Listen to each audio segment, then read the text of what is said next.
보시겠습니까? 전도서 11장 1절에서 10절 말씀. 너는 내 떡을 물 위에 던져라. 여러 날 후에 도로 찾으리라. 7에게나 8에게 나누어 줄지어다. 무슨 재앙이 땅에 임할는지 내가 알지 못함이니라. 구름에 비가 가득하면 땅에 쏟아지며 나무가 나무로나 북으로나 쓰러지면 그 쓰러진 곳에 그냥 있으리라. 풍세를 살펴보는 자는 파종하지 못할 것이요 구름만 바라보는 자는 거두지 못하리라. 바람의 길이 어떠함과 아이 벤 자의 태에서 뼈가 어떻게 자라는지를 내가 알지 못함같이 만사를 성취하시는 하나님의 일을 내가 알지 못하느니라. 너는 아침에 씨를 뿌리고 저녁에도 손을 놓지 말라. 이것이 잘 될는지 저것이 잘 될는지 혹 둘이 다 잘 될는지 알지 못함이니라. 빛은 실로 아름다운 것이라 눈으로 해를 보는 것이 즐거운 일이로다. 사람이 여러 해를 살면 항상 즐거워할지로다. 그러나 캄캄한 날들이 많으리니 그 날들을 생각할지로다. 다가올 일은 다 헛되도다. 청년이여, 내 어린 때를 즐거워하며 내 청년의 날들을 마음에 기뻐하여 마음에 원하는 길들과 내 눈이 보는 대로 행하라. 그러나 하나님이 이 모든 일로 말미암아 너를 심판하실 줄 알라. 그런즉 근심이 내 마음에서 떠나게 하며 악이 내 몸에서 물러가게 하라. 어릴 때와 검은 머리의 시절이 다 헛되니라. 최근에 많이 보도되는 청년 관련 기사들 중에는 편의점 등에서 아르바이트를 했던 청년들이 아르바이트비를 제대로 받지 못한다는 내용들이 있었습니다. 열심히 일을 했음에도 불구하고 편의점주가 이 핑계 저 핑계를 대면서 아르바이트비를 주는 것을 미루거나 받아야 할 금액보다 적게 주는 경우가 있다고 합니다. 더 심각한 것은 아예 아르바이트비를 떼먹는 사례도 있다고 보도에서 보았습니다. 일할 때는 월급을 받아서 그것으로 할 일들을 계획하며 꿈에 부풀어 있었을 것입니다. 하지만 억울하게 대가를 받지 못했으니 망연자실했을 것입니다. 자신의 노동의 대가를 정당하게 받지 못할 것이라고 누가 상상이나 했겠습니까? 우리의 인생은 불확실합니다. 내일 일어날 일을 오늘 미리 알 수 있는 사람은 아무도 없습니다. 열심히 일했는데 아르바이트비를 받지 못하게 될 줄 누가 알았겠습니까? 오늘 건강하게 일하던 사람이 내일 갑작스럽게 세상을 떠나게 될 줄 누가 알았겠습니까? 이 같은 불확실한 세상 속에서 그리스도인은 어떻게 살아야 지혜롭게 사는 것일까요? 전도자 솔로몬은 인생이 불확실하고 미래를 알 수 없다고 해서 대충 살아가라고 말하지 않습니다. 게으르게 살아가라고 말하지도 않습니다. 전도자 솔로몬은 불확실하지만 최선을 다해 살아가고 정직하게 살아가라고 권면합니다. 왜냐하면 지금 당장은 아닐 수 있지만 언젠가는 반드시 행한 대로 돌아오게 될 것임을 알았기 때문입니다.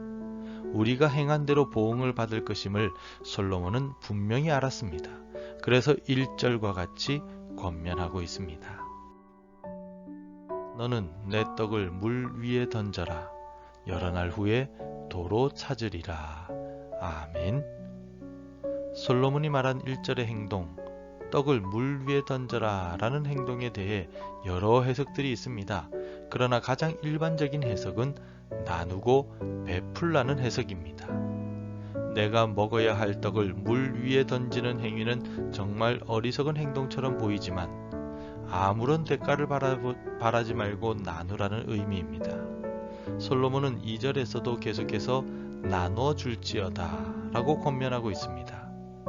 불확실한 세상 속에서 그리스도인들은 대가를 바라지 말고 기쁨으로 나눌 줄 알아야 합니다.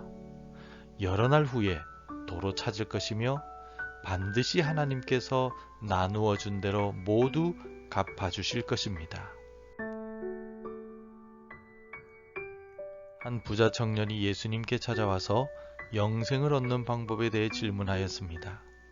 예수님은 그에게 율법의 계명을 지켰는지 물어보셨고 부자 청년은 어려서부터 다 지켰다라고 대답합니다. 그러자 예수님께서는 이 청년에게 이렇게 말씀하셨습니다. 예수께서 이르시되 내가 온전하고자 할진대 가서 내 소유를 팔아 가난한 자들에게 주라. 그리하면 하늘에서 보화가 내게 있으리라. 그리고 와서 나를 따르라 하시니. 아멘. 예수님은 부자 청년에게 겉으로 율법을 지키는 것으로 부족하고 율법의 정신을 깨닫고 진심으로 나누어 줄 수 있을 때 온전하게 된다 라고 말씀하셨습니다. 가난한 자들에게 나누어 주는 것은 자신의 소유를 포기하는 것과 같습니다. 왜냐하면 가난한 자들이 나에게 되갚아 줄 수 없기 때문입니다. 하지만 아무리 은밀하게 구제를 하고 오른손이 하는 일을 왼손이 모르게 한다 할지라도 하늘의 하나님께서는 은밀한 중에서 모든 것을 보십니다. 그리고 하나님께서 갚아 주신다라고 마태복음 6장 4절에서 말씀하고 계십니다. 기쁨으로 나누는 사람에게 하나님께서 사람이 갚아주는 것보다 더 풍성하게 채워주실 것입니다. 세상의 일반적인 논리와 이치에 전혀 부합하지 않는 교훈이지만 믿음으로 떡을 물 위에 던지시겠습니까? 기쁨으로 나누고 베푸시겠습니까? 자원하는 마음으로 하나님께 드리시겠습니까? 그렇다면 우리 하나님께서 반드시 갚아주시되 풍성하게 갚아주실 것입니다. 아버지 하나님께 순종하시며 우리에게 생명까지 나누어 주신 예수님을 기억하며 우리도 나누고 베풀며 살아가는 대림절 기간이 되시기를 바랍니다. 기도하겠습니다. 우리를 위해 생명까지 주신 예수님, 우리도 예수님을 닮아 나누고 베풀겠습니다. 대가를 바라지 않고 감사한 마음으로 이웃에게 나누겠습니다. 내 시간을 나누고 내 사랑을 나누며 내가 가진 것을 나누어 주겠습니다. 주님을 닮아서 나누는 지혜자가 되게 하옵소서. 예수님의 이름으로 기도드립니다. 아멘. 계속해서 함께 기도해 주시기 바랍니다. 예수님을 닮아 베풀고 나누며 살게 하소서. 우리 교회가 하나님과 사람을 기쁘게 하는 교회 되게 하소서. 우리 가정이 믿음과 사랑으로 하나 되게 하소서. 복음 전해야 할 한 사람이 생각나게 하소서. 오늘도 말씀대로 살아가며 나눔의 열매를 맺어가는 복된 하루가 되시기를 바랍니다.